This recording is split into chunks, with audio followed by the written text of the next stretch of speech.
Assalamualaikum warahmatullahi wabarakatuh. Perkenalkan, nama saya Lisa Oktavianti dengan NIM 191520034.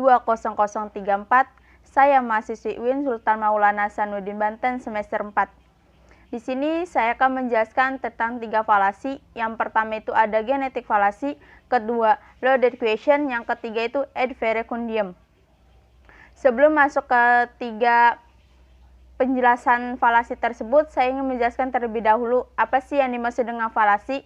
Jadi, falasi atau yang sering disebut dengan kekeliruan berpikir, yaitu bentuk-bentuk argumen yang keliru yang tampak seolah-olah valid. Tujuan dari falasi ini yaitu ingin menipu agar pendapatnya itu dianggap valid oleh banyak orang. Lalu, apa sih yang dimaksud dengan genetik falasi? Jadi, genetik falasi yaitu argumen yang mengasumsikan bahwa pernyataan, posisi, atau ide itu cacat atau diyakini cacat.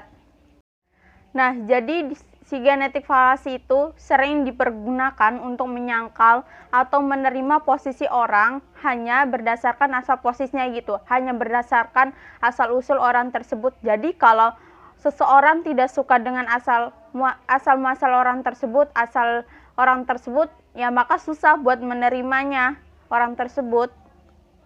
Contoh genetik falasi itu ada di dalam buku Informal Logika Falasi yang ditulis oleh Jacob Ivan Flat.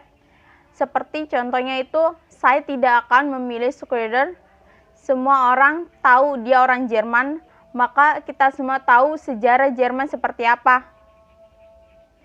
Tidak ada kandidat Semit untuk saya. Jadi orang-orang beranggapan kalau si Schrödinger ini nggak pantas buat dipilih sama orang-orang ya, karena orang-orang beranggapan bahwa sejarah Jerman itu ya begitu, makanya orang-orang tidak mau memilih Schrödinger tersebut. Contoh genetik falasi di lingkungan saya, contohnya itu waktu itu saya pernah mendengar ada sekelompok ibu-ibu berbicara mengenai Ustadz A yang asal muasalnya itu berasal dari keluarga yang tidak benar.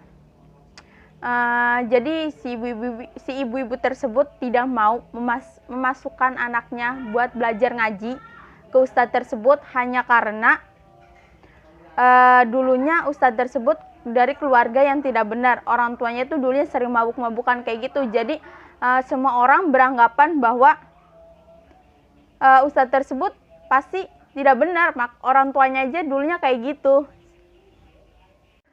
Materi kedua atau falasi yang kedua itu ada loaded question. Jadi loaded question yaitu pernyataan yang didasarkan pada asumsi yang tidak didasarkan pada asumsi yang tidak dinyatakan, sehingga jawaban atas pertanyaan juga merupakan pengakuan tidak langsung dari kebenaran asumsi. Jadi pertanyaan tersebut itu merupakan upaya untuk membatasi jawaban hanya pada jawaban ya atau tidak. Dari pilihan jawaban tersebut ini, dengan ya atau tidak ini akan merusak kredibilitas atau reputasi responden, karena ini sama aja kayak mensekak si responden supaya cuma jawab ya atau tidak. Contohnya itu saya dapat dari berbagai sumber. Contohnya salah satunya ada, apakah kamu sudah berhenti memukuli pasanganmu? Dari pertanyaan tersebut secara implisit mengasumsikan bahwa responden pernah melakukan kekerasan terhadap pasangannya. Lalu, apakah si responden ini harus menjawab pertanyaan dengan jawaban ya atau tidak? Tentu secara tidak langsung pasti si responden bakal jawab ya saya memukuli, atau tidak saya memukuli pasangan saya. Contoh di lingkungan saya itu seperti seorang ibu yang menanyakan kepada anak laki-lakinya. Dia bertanya apakah dia mengambil uang di dalam laci. Nah, dari situ si anak pasti akan menjawab ya atau tidak. Contoh keduanya itu seorang teman sekolah menanyakan kepada teman duduknya, menanyakan apakah dia mengambil pulpen yang ada di atas meja. dan si teman itu pasti menjawab ya atau tidak. Falasi yang ketiga itu ada ad verecundiam. Apa sih ad verecundiam itu?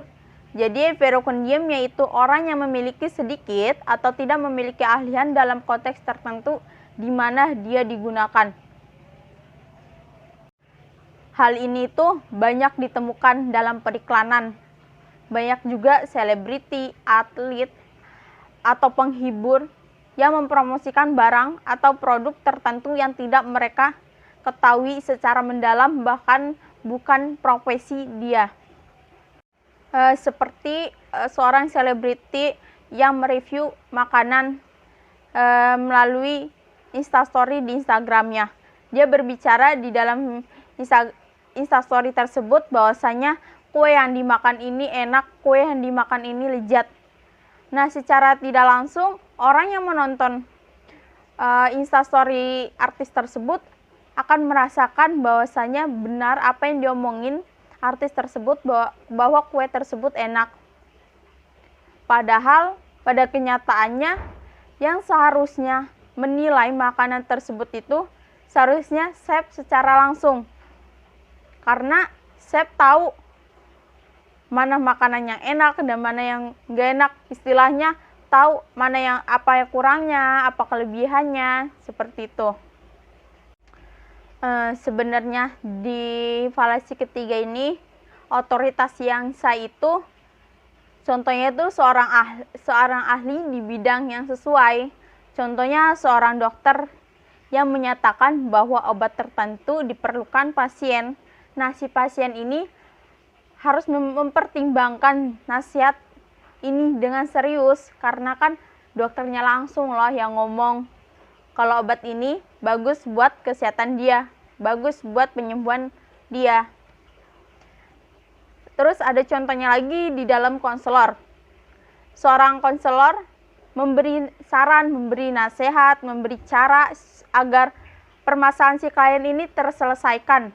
Nah, tugas si klien ini mempertimbangkan lagi, meyakini, mendengarkan dan melakukan apa yang dibicarakan konselor tersebut. Karena udah sesuai dengan profesinya kan, seorang konselor pasti membantu untuk menyelesaikan semua masalah klien. Untuk ad verecundiam yang ada di dalam buku Informalogika Falasi yang ditulis oleh Ivan Flat itu contohnya seperti seorang profesor sejarah, saya memberikan ceramah yang bagus tentang ateisme. Dia adalah seorang ahli, jadi dia pasti benar. Jadi karena dia seorang ahli ini, orang-orang berkeyakinan, yakin bahwa apa yang dia omongkan, apa yang dibicarakan profesor tersebut pasti benar. Karena ya orang-orang berpikirnya dia seorang ahli, masa ia berbohong? Padahal pada kenyataannya dia kan seorang profesor sejarah, tidak ada sangkut pautnya dengan ateisme. Contoh dari ad verecundiam di lingkungan saya itu contohnya seorang ibu rumah tangga yang menyarankan anak tetangganya untuk meminum obat yang disarankannya agar anaknya cepat sembuh. Dan otomatis si tetangga ini pasti percaya apa yang diomongin ibu rumah tangga tersebut. Karena si ibu rumah tangga ini meyakinilah apa yang diomongin dia itu benar.